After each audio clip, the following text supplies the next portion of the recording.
జరిగింది ఓ ప్రమాదం, ఏముంది నీ ప్రమేయం, దేహానికైన గాయం ఏ మందుతోను మాయం.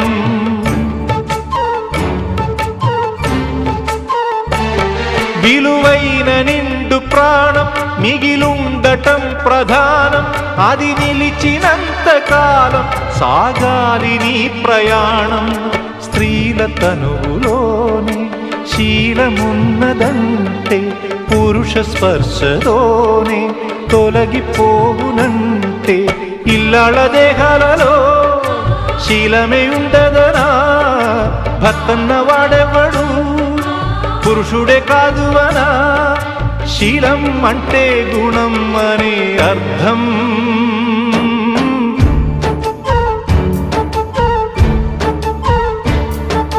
నువ్వేమి చేశావు నేరం,